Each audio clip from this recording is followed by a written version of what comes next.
बिस्मिल्लाहिर्रहमानिर्रहीम। सूरतुल बकरा आयत नंबर 40। या बनी इसराइला, ए इसराइल की औलाद, उस्कुरू तुम सब याद करो, नेमती अल्लती, मेरी इस नेमत को वो जो अनाम तू मैंने इनाम फरमाई, अलैकुम तुम पर, व औफू और तुम पूरा करो, बिआहदी मेरे अहद को, ऊफ़ी मैं पूरा करूँगा, बिआहदिकुम तुम्हारे अहद को, व इयाया और सिर्फ मुझ ही से, फरहबून बस तुम डरो मुझसे, बस तुम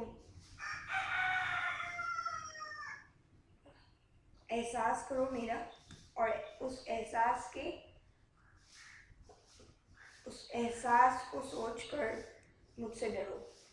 अब कहते हैं कि या बनी इसराइल, आपने पीछे पढ़ा था आदम अलैहिस्सलाम की बात आई थी, यहाँ पे बनी इसराइल की बात आ रही।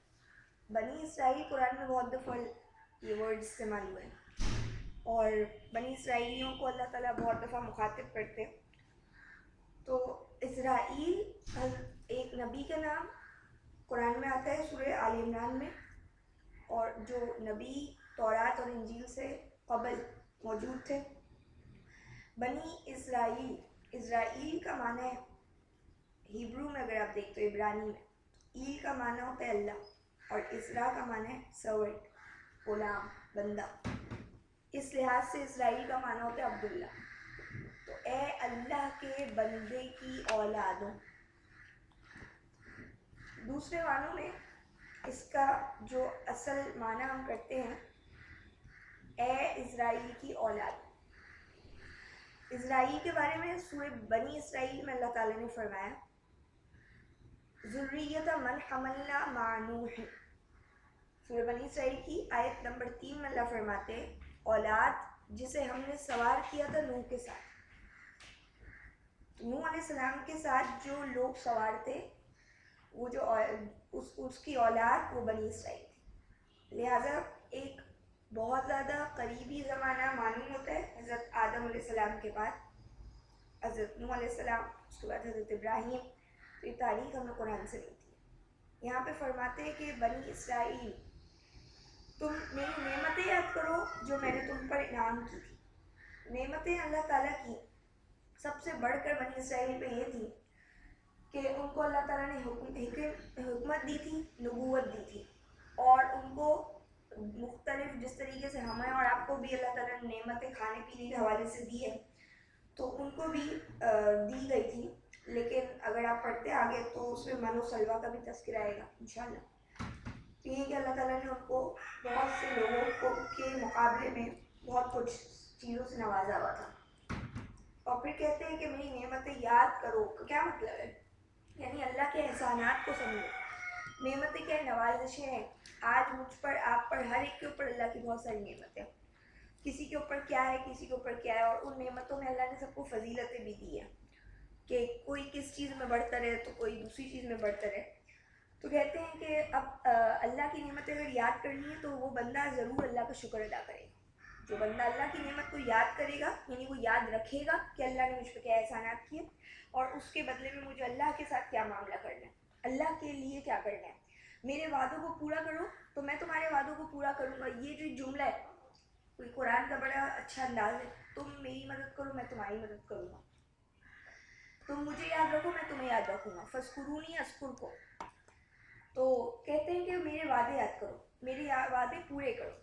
वादे पूरा करना, आज अल्लाह ताला के साथ मेरा और आपका वादा यही है कि जब हम कलमा पढ़ते हैं, जब हम ये उस बात की शहादत देते हैं कि अल्लाह के अलावा कोई दूसरा माबूद नहीं है, तो हम एक वादे में जुड़ जाते हैं कि अल्लाह हमारे अल्लाह यानी मालिक है और हम अल्लाह के बंदे हैं। अब जो अल्लाह कहेंगे वो हम करेंगे, और अल्लाह अपना वादा उस वक्त पूरा करेंगे। और करते हैं कि अल्लाह ताला ने हम सब के लिए उसके वजह से, हमारी बंदगी के सही तरीक़ों की वजह से, अगर हमने सही मानों में अल्लाह का बंदा बन के दिखाया, तो अल्लाह का वादा है जन्नत का। अल्लाह का वादा है तुम इस दुनिया में भी अच्छा करोगे, तुम्हारे लिए इस दुनिया में भी अच्छा है। तो अल्लाह के वादे तो बहुत सारे हैं, पूरा कुरान आप पढ़ते रहें आपको अल्लाह के वादे मिलेंगे। तो अब जब अल्लाह से वादा किया है तो उसको पूरा करना है, वो निभाना है। वो वादा चाहे वो इंसानों के साथ हो, चाहे वो अल्लाह की कसम खा के हो, चाहे वो किसी को सिर्फ ज़बान देकर हो, किसी भी मामले में جب میں اور آپ اللہ سے جڑتے ہیں اور اللہ کہتے ہیں کہ جھوٹ نہ بولو, اللہ فرمانے وعدہ خلافی نہ کرو, تو اب وہ ایک اللہ سے جڑنے کی وجہ سے سارے معاملات خود بخود سیدھے ہو جائیں. یہ توحید ہے دراصل قرآن, کہ ہمیں اور آپ کو کسی اور کے پاس یا کسی اور سے ڈرنے کی یا کسی اور کا لحاظ کرنے کی ضرورت نہیں ہے. ایک اللہ کا نام ہمارے لیے کافی ہوتا ہے کہ میں نے اللہ کا وعدہ پورا کرنا ہے. یہاں پہ اگر میں نے غلطی کی تو یہ میں نے اللہ کا وعدہ توڑا کسی بھی معاملے میں, اور صرف مجھ ہی سے ڈرو. یہ جو رہب ہے, اور رہب کہتے ہیں, آپ اس کا اگر دیکھتے ایک اور لفظ آتا ہے راہب عیسائیوں میں, تو رہب دراصل ڈرنا اس کیفیت کے ساتھ جب بندہ اللہ کی عظمت کو پہچان لے, اللہ سے واقف ہو جائے, اس وقت جو اس کے اندر ایک لرزہ, ایک احساس پیدا ہوتا ہے, اس کی دل کی جو کیفیت ہوتی ہے, اس کے بعد جب وہ کسی معاملے میں ڈرتا ہے تو اس کو کہا جاتا ہے رہب. لیکن وہ ظاہر ہے کچھ چیزیں ایسی نام کی ہی رہ گئی کہ راہب نام تو بن گیا, لیکن دراصل وہ اس طرح سے اللہ سے نہیں ڈرتا تھا جیسے اسے ڈرنا چاہیے تھا. تو کہتے ہیں صرف مجھ ہی سے تم ڈرو, یعنی میری عظمت, میری ذات کا خوف تمہارے دل اور دماغ پر ایسا ہونا چاہیے, اس جیسا خوف کسی اور کا نہیں ہونا چاہیے.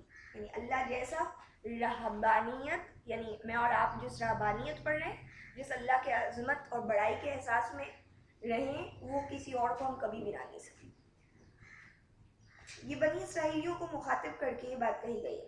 آج جب میں اور آپ قرآن پڑھتے ہیں تو مجھے اور آپ کو بھی اللہ کہنا, جس کا دوسرا معنی جو میں نے آپ کو بتایا کہ اے اللہ کے بندوں کی اولاد ہو. تو یہ قرآن جو ہے کہ جو قصے بیان کرتا ہے تو وہ اسی لیے تاکہ میں اور آپ کے لیے نصیحت بن جائے. فرماتے ہیں آیت نمبر 41 میں, وَآمِنُوا, اور ایمان لے آؤ, بِمَا أَنزَلْتُ, اس پر جو میں نے اتاری, مصدقاً, تصدیق کر رہی ہے, لِمَا مَعَكُمْ, اس کی جو مَعَكُمْ تمہارے پاس, وَلَا تَكُونُوا, اور مت تم ہو جاؤ, اول کافر, پہلے کفر کرنے والے, بھی اس کے, وَلَا تَشْتَرُوا بِآيَاتِي, اور مت بیچو میری آیات کو, ثمناً قلیلا, تھوڑی قیمت پر, وَإِيَّايَ فَاتَّقُونِ, اور صرف مجھ ہی سے تم تقوی اختیار کرو, میرا ہی تم احساس کرو. کہتے ہیں ایمان لیا اس کے اوپر جو میں نے اتاری ہے. یعنی کیا اتارے؟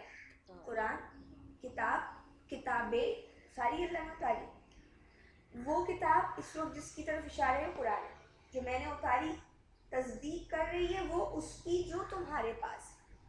تمہارے پاس جو کتاب موجود ہے, یعنی اگر یہ یہودی عیسائی, ان سے اگر اس کا خطاب آپ لے لیں وقتی طور پر, تو کہہ رہے ہیں جو تمہارے ساتھ ہے اس کی تصدیق کر.